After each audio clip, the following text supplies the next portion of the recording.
Christmas Carol എന്ന് പറഞ്ഞാൽ എന്താണ്? ഈ മാലാഖമാർ ചെയ്ത പ്രവൃത്തിയാണ്. ഇതാ നിങ്ങൾക്കായി ഒരു രക്ഷകൻ ഇന്ന് ജനിച്ചിരിക്കുന്നു എന്നുള്ള അറിയിപ്പാണ് അത്. പകരം അതിനെ ചുമ്മാ ഏതെങ്കിലും സിനിമാ പാട്ടിന്റെ പാരഡി ഉണ്ടാക്കി തുള്ളിക്കൊണ്ട് വീടുകളിൽ ചെന്ന് പൈസ പിരിക്കുന്ന ഒരു സാധനമാക്കി മാറുന്നത് അരോചകമാണ്. അരോചകമാണ്. അവര് തരുന്ന നേർച്ചയും ഇതും സ്വീകരിക്കേണ്ടെന്നല്ല പറഞ്ഞത്.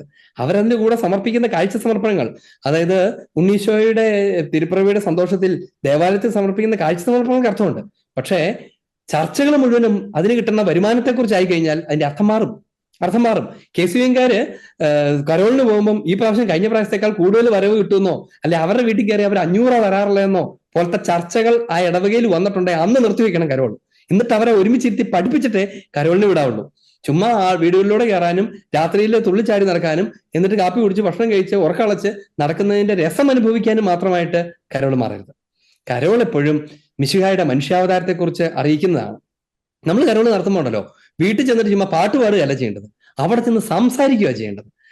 പറ്റുമെങ്കിൽ അതിന് അച്ഛൻ പോകുന്നുണ്ടെങ്കിൽ അച്ഛൻ തന്നെ, അല്ല അതിന് ഒരുക്കപ്പെട്ട ആളുകൾ. ഇപ്പൊ KCM-നകത്തൊക്കെയാന്ന് വെച്ചു പ്രസംഗിക്കാൻ അറിയാവുന്ന ആളുകളില്ലേ, ഒരു 2 മിനിറ്റ് മിശിഹായുടെ തിരുപ്പിറവിയെക്കുറിച്ച്, ദൈവം കാണിച്ച അനന്തമായ കാരുണ്യത്തെക്കുറിച്ച്, മനുഷ്യനുണ്ടായ രക്ഷയെക്കുറിച്ച്, അവന് അവന് അവന്റെ അവന്റെ അവന് അവന് ഭൂമിയിൽ സന്മനസ്സുള്ളവർക്ക് അല്ലെങ്കിൽ ദൈവ കൃപാവരമുള്ളവർക്ക് സമാധാനം ആശംസിച്ച ദൈവത്തിന്റെ ആശംസയെക്കുറിച്ച്, അങ്ങനെ കുറച്ച് കാര്യങ്ങളെക്കുറിച്ചൊന്ന് പറയുകയും ഈ മിശിഹ, രക്ഷകനായ മിശിഹ ഈ ഭവനത്തിലും നിങ്ങളുടെ ഹൃദയങ്ങളിലും ഈ കുടുംബത്തിന്റെ ജീവിതത്തിനകത്ത് സമാധാനമായും ജനിക്കട്ടെ എന്ന് ആശംസിക്കുകയും ചെയ്യാതെ അവിടുന്ന് കടന്നുപോയ ഇറ്റ്സ് മീനിങ്ലെസ്. ചുമ്മാ കുറച്ച് സിംബോളിസംസുമായിട്ട് നടക്കാന്ന് മാത്രമേ ഉള്ളൂ. അതുകൊണ്ട് ഇത് കേൾക്കുന്ന പ്രിയ സഹോദരങ്ങൾ ഓർക്കണം, നമ്മൾ കരോൾ നടത്തുവാണെങ്കിൽ ഈ സന്ദേശം പോയി പറയാൻ വേണ്ടി നടത്തണം.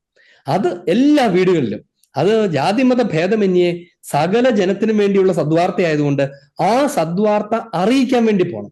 പോകുമ്പോൾ പ്രാർത്ഥിച്ചൊരുങ്ങി പോകണം, പ്രാർത്ഥനാഗീതങ്ങൾ ആലപിച്ചു പോകണം, കൂട്ടായ്മയുടെ സ്നേഹം അനുഭവിച്ചു പോകണം.